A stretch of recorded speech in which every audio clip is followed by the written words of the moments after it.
Al-Hidayah Ramadan series ngazi kutuusibwako. Hey friends, you know I got something for you. Spread it on your bread and they can make you grow stronger. Prestige margarine is good for everyone. When you eat it, it makes your body grow strong and healthy. So always spread it, taste it and love it. Prestige margarine.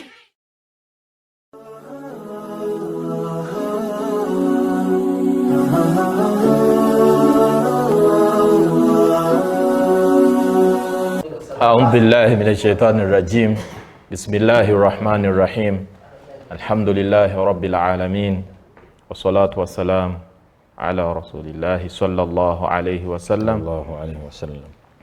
abalungi abatulaba ku mukutu gwaffe ku lutimbe gaggadde owa Al-Hidayah Islam Media mwenna abali eyo abatugoberera mu nsonga ez'enjawulo olwaleero mukkirize tubeere nga twogera ku mbeera ez'enjawulo mu mwezi guno omutukuvu omulungi ogwa Ramadan.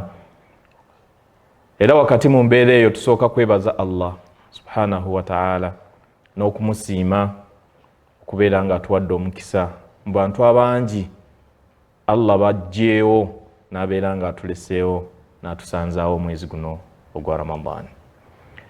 Nga sinnaba kwanjula nsonga yaffe nsaba mukkirize nsabe mukadde wange gwe tuli naye mu studios Sheikh Ali Ahmada zikusooka abeere nga ababuuzaako. Mukadde wange. Assalamu alaikum wa rahmatullahi wa barakatuh. Alhamdulillah wassalatu wassalamu ala rasulillah sallallahu alayhi wa sallam.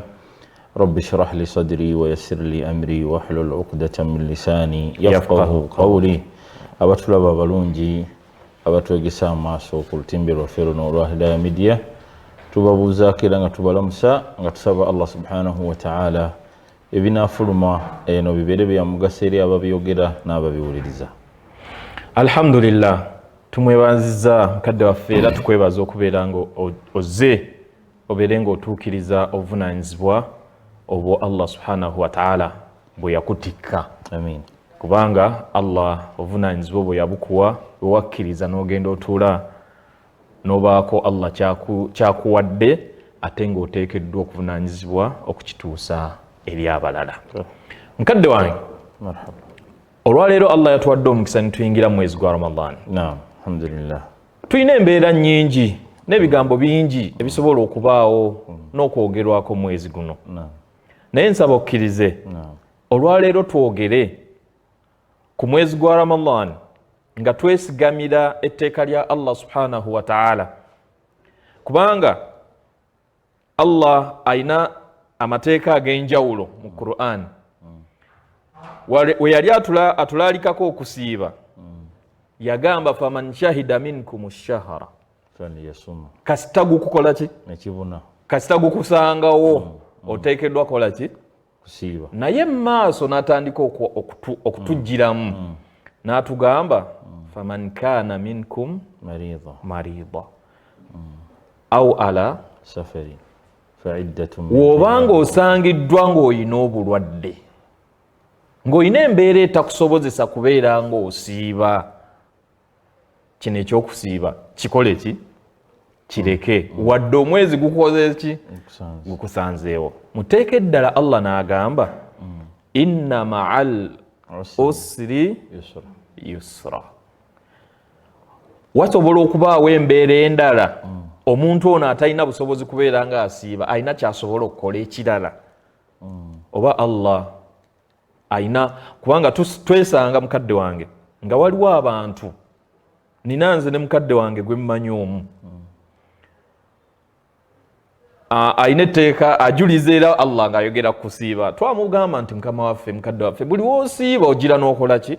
N'okosebwa. Era wasiibayo ennaku 8 7 ogenda okwesanga ng'alwadde ali ku kitanda. Naye ng'atugamba nti wa antasuumu khairul lakum. Buli w'omugamba nga wa antasuumu khairul lakum. Nsaba Sheikh Ali Ahmad otandikira.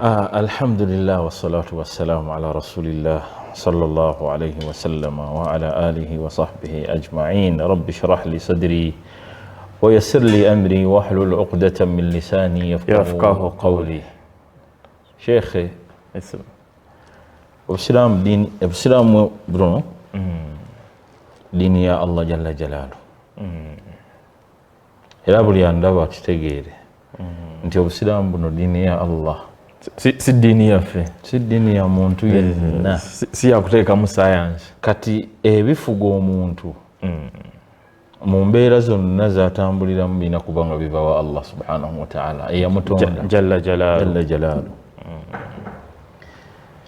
Kati ebigambo byeyogedde bindeetedde okulowooza ku kigambo kye naali yagadde ndowooza okugyamu nti butya Allah bw'alina ekisa ku baddu be, butya Allah bw'alina ekisa ku baddu be batonze ne mu biragiro byakoze eki byabayisizza.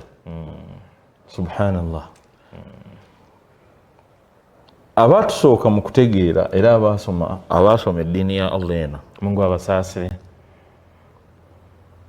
baatunuulira Qur'ani nga aya emu bwebanga aya emu eri ku nsonga, oteekeddwa okutunuulira n'endala ezeetooloolera ku nsonga.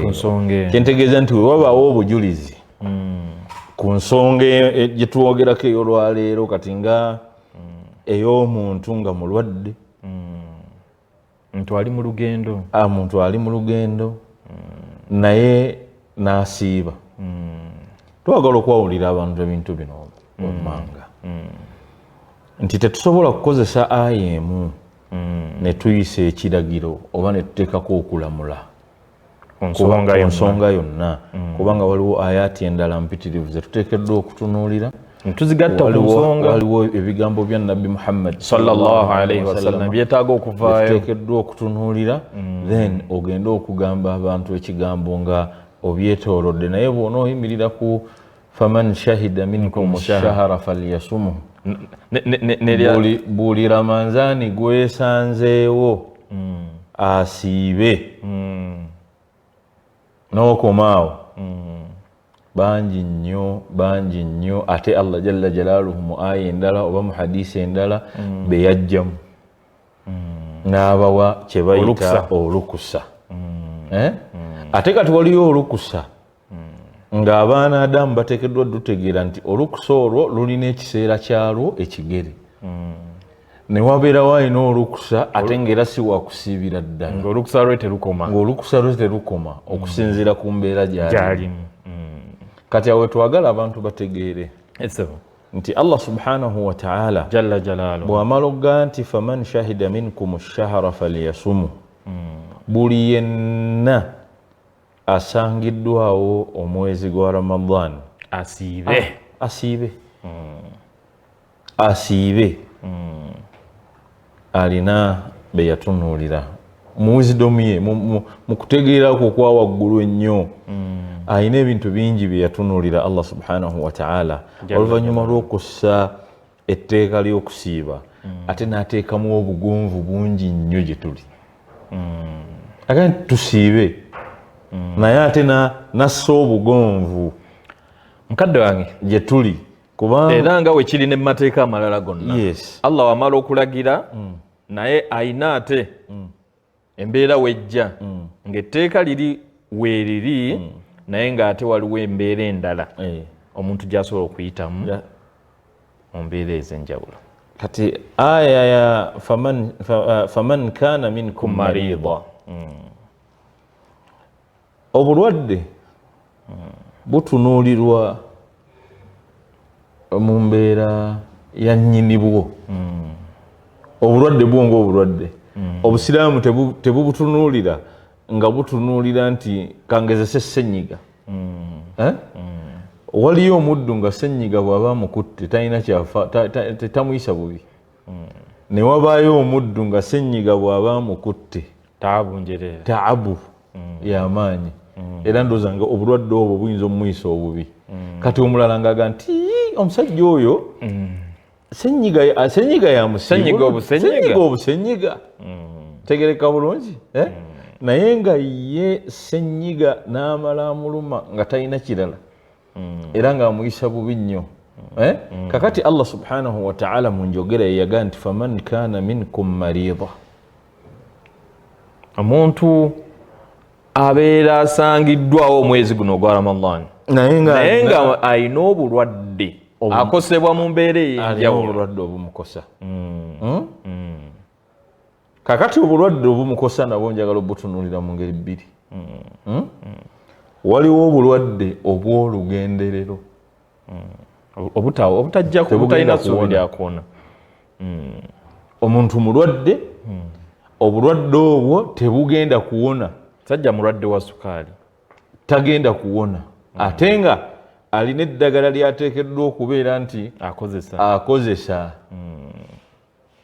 era nga n'eddagala lyateekeddwa okuba nti akozesa bw'aba alikozesezza libalibwa mu ddagala erisiibulula libalibwa nti bw'aba alyekubye oba bw'aba alikozesezza aba asiibulukuse okay obwo bulwadde obutawona obukozesebwa eddagala ng'eddagala eryo ate liri mu mbeera ya mmere ne wabeerawo obulwadde nga busuubirwa okuwona era nga busuubirwa okuwona nga Ramadaani eddako tennajja nga Ramadaani eddako ey'omwaka ogujja singa nti Allah jalla jalaaluhu aba akuwangazizza nga tennatuuka waliwo n'obulwadde omuntu bw'ayinza okuwona nga tebumanyiddwa nga buwona naye tamanyi ddirwa n'abuvaamu kakati w'ekitiibwa Allah subhanahu wa ta'ala yakozesa ekigambo bulwadde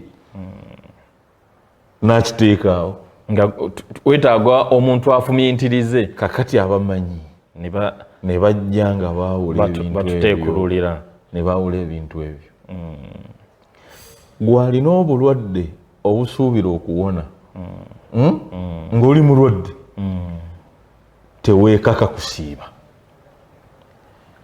tokozesa imaani okusukka okusukka mukamawo Allah kyakwagalamu Sheikh waliwo ebigambo bya mukama waffe Nabbi Muhammad sallallahu alaihi wasallam ng'atulaga nti Allah asanyukira nnyo omuddu gwawadde olukusa n'alukozesa inna Allaha mazima Allah yuhibbu ayagala nnyo an tu'ta rukhasahu bw'aba atadde omuntu okukolwako n'ekyakola n'amuwa olukusa akikole Mungu ayagala nnyo omuntu oyo akozesa olukusa Mungu lwamuwadde ng'era bwanyiiga kama yaharakubwa kimutama n'anyiiga nga okoze ekyo kye yakuziiza naye yennyini mu kitabo kye eky'ekitiibwa yagamba nti inna Allaha yuridu bikumul al-yusra wala yuridu bikumul usra Mungu abagaliza bwangu atwagaliza bulungi tatwagaliza buzibu naye abantu baffe tulina abantu abakuze mu myaka ng'okusiiba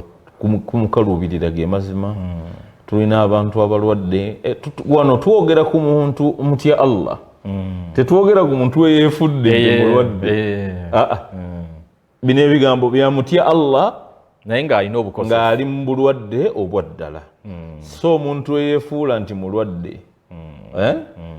bino ebintu bya Allah jalla jalaaluhu biva mu mitima okusiiba sha'ira min sha'airillah kyova laba Allah yaga nti waman yu'azzim sha'aira Allah fa innaha min taqwa alqulub Allah bw'aba alina byalagidde bikolebwe abantu ne babiwa ekitiibwa nga bw'olaba Ramadaani olwaleero nti abantu bagiwa ekitiibwa ensi yonna yakyuse abantu bagiwa ekitiibwa so fa innaha min taqwa alqulub kiva mu mitima emiyonjo emitima emiyonjo emitima emirungi emitima emigonvu emitima egyewaddeyo okusembera eri Katonda jalla jalaaluhu okubeera nti gifunamu kakati abaanadamu bambi tulina embeera ey'okubeera nti Ramadaani bweyingira olw'obulungi bwe tugimanyiimu tutuuka ne kukubeera nti twewaliriza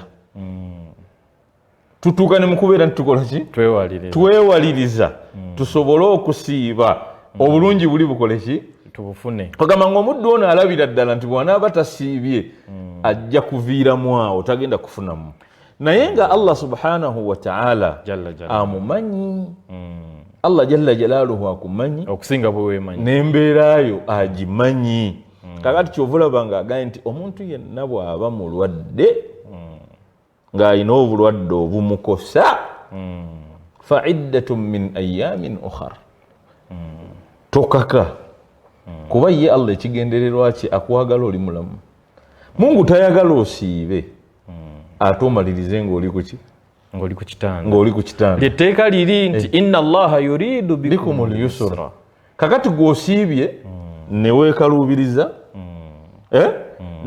n'ebigendererwa ebya shariya n'obyonoona kubanga senga obadde tosiibye ate sente z'eddwaliro tezaalyonoonese kakati obusiraamu bwajja okukuuma emmaali Sheikhe nalabako nze kennyini omukyala yali ayonsa n'asalawo asiibe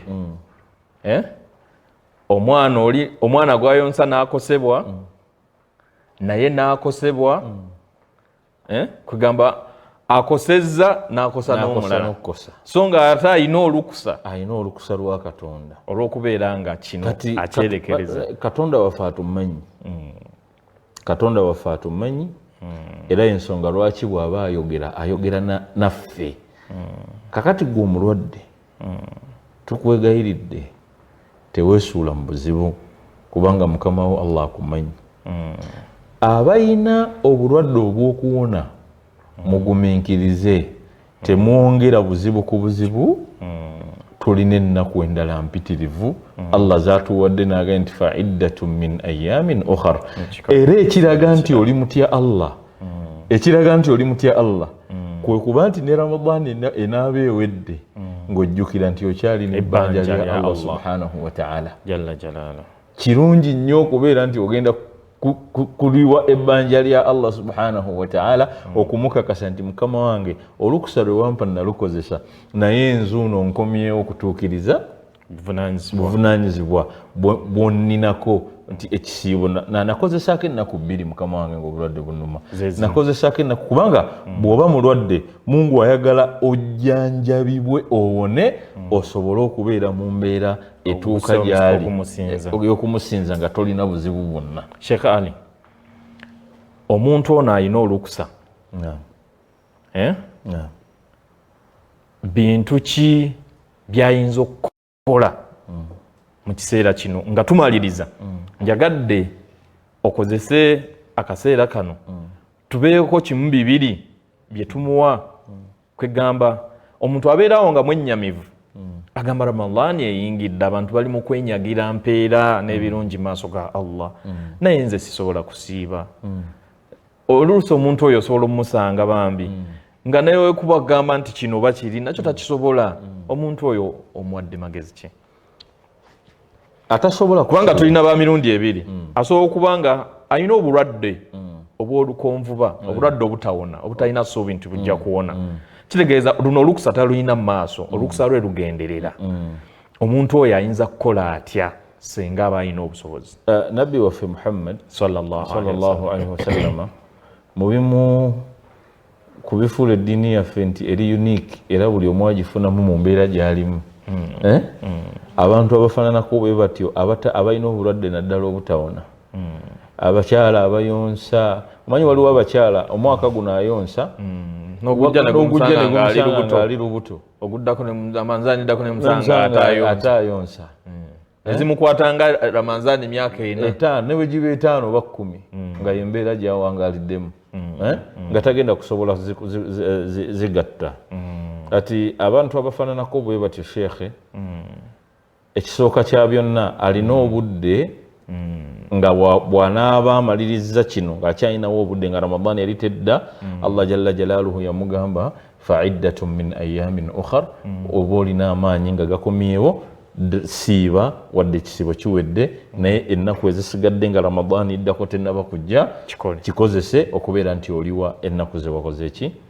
Waliwo abantu nga subhanallah tagenda kusobola kakati abafaananako ng'abo nabbi waffe Muhammad sallallahu alaihi wasallama ekisooka okufuna empeera z'okusiiba obeere nga asiibye kyetunoonya akoze atya yennyamidde agamba tisobodde kusiiba ya rabbi nkoze ntya afaananako bw'atyo tukuwa amawulire ag'essanyu nti nabbi muhammad sallallahu alaihi wasallam yagaa nti man aftara sa'iman omuntu asiibulula omusiibi falahu ajru ayina empeera eyenkana n'eyoono gwasiibuludde ayina empeera y'oli gwasiibuludde falahu mithla ajrihi ayina empeera ng'ey'oli gwasiibuludde kitegeeza naye afuna empeera y'okusiiba ate nga allah la yankusu min ujurihim nga takendeezezza ku mpeera y'oli gwe basiibuludde so kakati n'olw'ensonga eyo tubakubiriza okuba nti abali mu mbeera eyo mwettanire nnyo okusiibulula abaddu ba allah subhanahu wataala abasiibye tulina abaddu be tumanyi mu nsi ez'enjawulo be twalabako nga n'okusiibulula abantu abasiibi bakayanire n'agamba wallahi sheekh ali oyo ne gurupu ye abantu 10 togenda batwala nze mbatwala ne bakayana ne bayombagana nga bakayanira kusiibulula baddu bano. Mungu asaasira abantu abafaananako bwe batyo naye omulwadde yenna nkukubiriza mu musomo guno teweekaka kubanga olina olukusa lwa Allah bizibu ku bizibu olina olukusa lwa Allah subhanahu wa ta'ala jalla jalaaluhu. bw'onookaka n'oyongera ebizibu ku bizibu ogenda kugwa mu aya ya Allah subhanahu wa ta'ala enzibu ennyo okole Allah kye yatugaana. Allah yagaa nti wala tulku bi aidikum ila tahluka, temweteeka mu kuzikirira nga temukolanga ekintu kyonna ekiyinza okuvaamu obuzibu nga budda gye muli naye ng'okikoze otegedde. kakati okwagalwa ku Allah subhanahu wa ta'ala n'okwagala okusiiba tekuli mu ebyo Allah subhanahu wa ta'ala byakuwaddeko obusobozi. Allah yatugaana okukola byotutalinako obusobozi mu kiseera ekyo. kati obulwadde bw'olina bukuwanduukuluddemu abo abasobola, ate nga tukimanyi bulungi Allah subhanahu wa ta'ala agamba la yukallifu Allahu nafsan illa wus'aha. Allah jalla jalaaluhu takakangako mwoyo gwonna, kola ekyo kyegutasobola oba kigenda kuvaamu obuzibu gye muli, kubanga Allah ebbanga lyonna yuridu Allahu bikum al-yusra. Ebbanga lyonna Mungu atwagaliza kubeera bulungi. Ebbanga lyonna mu mbeera y'okumusinza byonna Mungu atwagaliza bulungi, Mungu atwagaliza bwangu. So teweekaluubiriza Allah waatadde ekkubo ly'obutakkaluubiriza. Teweekaluubiriza Mungu waatadde ekkubo ly'okola ki ly'obwangu. Kozesa ekkubo lya Allah jalla jalaaluhu lyataddewo osobole okubeera nti atofunamu. Gwe kimanyi nti n'okukozesa ekkubo Allah lyataddewo atofunamu empeera okusinga okweteeka mu bizibu ate n'ofunamu obuzibu maaso ga Allah. Ofuna obuzibu ku nsi ate ne maaso ga Allah. Ate Mungu akubuuza nti gwe wali tokimanyi nti obulwadde bwo bwali tebukukkiriza kukola kino? Ate nga nakyogera dda mu Qur'an, kubanga Qur'an yaffe eno terina kyetayogedde mu mbeera zonna. Sheikh tolina kyogenda kubuuza era bw'onookimbuuza nja kuba sikimanyi, naye nga bwe tuddayo ne tusoma tuba tugenda kukisanga era tukikuweeko ebigambo bya Allah subhanahu wa ta'ala jalla jalaaluhu. Tumweyanziza mukadde waffe Sheikh Ali Ahmad Zikusooka mu kanyomero ako kagezezaako okubeera nga atulambululira n'okugezaako okugumya ggwe ayina obuzibu, ayina obulwadde obukosefu mu mbeera ez'enjawulo, nga Mungu takusobozesa kubeera nga osiiba, okubeera nga teweekaka. Akuwadde obujulizi okuva mu kitabo ekitukuvu Qur'an n'obujulizi okuva mu bigambo by'owekitiibwa Mukama waffe Nabbi Muhammad sallallahu alaihi wasallam. N'olwekyo bw'obanga weesangize ng'oli mu mbeera eyo, omukyala ali lubuto, olina obukosefu, oli mulwadde wa sukaali, oli mulwadde wa pressure, olina ekirwadde kyo ekikutawaanya, oli mulwadde wa kansa, oyonsa, bambi teweekaka. Wakati mu kubanga omwezi guno n'ebyagwo birungi, ebirungi bingi ebikuŋŋaanidde mu mwezi guno. Era Sheikh Mahdi mbadde nina kye neerabidde nkusaba nkiyiseewo. era omuntu oyo asobola okusiiba olunaku olusooka n'alaba nga alumazeeko n'asiiba n'olwokubiri n'olwokusatu n'olwokutaano n'alaba nga alumazeeko naye ng'ennaku ezisigadde zigenda ate okubeera ekizibu kakati nabbi sallallahu alaihi wasallam ne Allah waffe ne nabbi waffe Muhammad sallallahu alaihi wasallam kino olw'okuba nti kyekigenda okukuleetera ebizibu Mungu kyakugaana nti ekyo kireke kubanga oluvannyuma kigenda kukuleetera obuzibu kigenda kukuleetera obuzibu bagenda omusanga ng'alina amabwa gajjudde mu lubuto nti kiki asiibi ekintu kiri ennaku zino zaasiibye amabwa gayina ne gakosa olubuto lwonna nga lujjudde n'olwekyo tusaba Allah subhanahu wa ta'ala atusaasire ate atuteeke mu bantu abakozesa olukusa olwo lwabeera atuwadde mu mbeera ennungi nga tetulweteekamu bweteesi nga nze ndi mulwadde analweteekamu era aba akimanyi